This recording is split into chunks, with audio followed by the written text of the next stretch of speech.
আমি এখন লালগোলার রাজবাড়িতে রয়েছি। লালগোলার রাজবাড়ি দেখুন, এদিকে একটা দুর্গা মন্দির, এখানে দুর্গা পূজা হয়। আর আমি এই সাইডে যদি যাই, এখানে কিন্তু 12টা শিব মন্দির, দ্বাদশ শিব মন্দির রয়েছে। আর এই হলো কালী মন্দির, বিখ্যাত কালী মন্দির। এই কালী মন্দিরের মা কালীর একটা বিশেষত্বটা কি, যে মা কালীর শেকল দিয়ে বাঁধা। মা রাজাকে স্বপ্ন দেখিয়েছিলেন যে আমি চলে যাব, থাকবো না। তাই তিনি রাজা কি করেছেন, শেকল দিয়ে বেঁধে রেখেছিলেন। মূর্তিটাকে আমি দেখাতে পারবো না, কারণ মন্দির বন্ধ হয়ে গিয়েছে। আর এই মন্দিরের ভিতরে আপনি দেখবেন, এখানে দেখা যাবে যে কাজী নজরুল ইসলামের অঙ্কিত ছবি রয়েছে, বরদাচরণ মজুমদার, সাহিত্য সম্রাট বঙ্কিমচন্দ্র চট্টোপাধ্যায়। এখানে বঙ্কিমচন্দ্রেরও পদস্পর্শ এখানে রয়েছে। আর নজরুল ইসলাম বরদাচরণ মজুমদারের নেতৃত্বে এখানে কিন্তু কালী সাধনা করেছেন, এবং তার ফলশ্রুতিতে আমরা কিন্তু নজরুল ইসলামের হাত দিয়ে কিন্তু বহু শ্যামা সঙ্গীত আমরা পেয়েছি। তাহলে এই লালগোলার রাজবাড়ি, রাজ মন্দির, কালী মন্দিরটা ভেতরে একটু দেখাচ্ছি ঘুরে ঘুরে, আর খুব ভালো লাগবে। এই যে আমরা মন্দিরের মধ্যে ঢুকলাম। বন্দে মাতারুম, দেখুন এখানে লেখা রয়েছে বন্দে মাতারুম। হ্যাঁ, কালী কালী মন্দিরের ভিতরটা সুন্দর। একটা বট গাছ, খুব ভালো লাগবে বট গাছটা, দেখতেই পাচ্ছেন।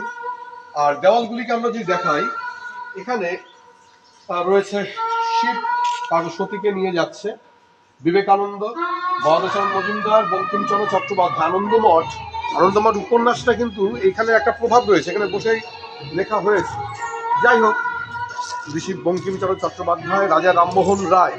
আর এই শিব মন্দির, এখানেও কিন্তু 12টা শিব মন্দির রয়েছে। হ্যাঁ, সমস্ত নাম আলাদা আলাদা ভাবে দেওয়া রয়েছে। দেখুন একটা মন্দিরে চিত্র রয়েছে, সেখানে উনি কিন্তু এখানেই নাচ শ্যামা সঙ্গীত যে রচনা তিনি কিন্তু কালী সাধনা এখানে করেছেন।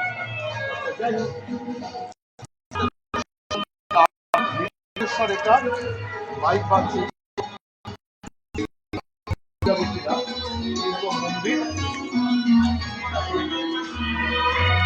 এই হচ্ছে যজ্ঞবেদী, যজ্ঞবেদী বলছে, এখানে হচ্ছে বলিকাষ্ঠ। আর এই রামগোলার মায়ের মন্দিরটা, এখানে এখানে মন্দিরটা বন্ধ।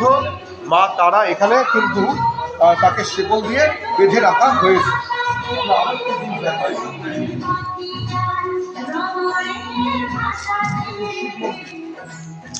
শিব, বহু প্রাচীন শিব মন্দিরে মায়ের মূর্তির পাশেই যে মা তারা মূর্তি,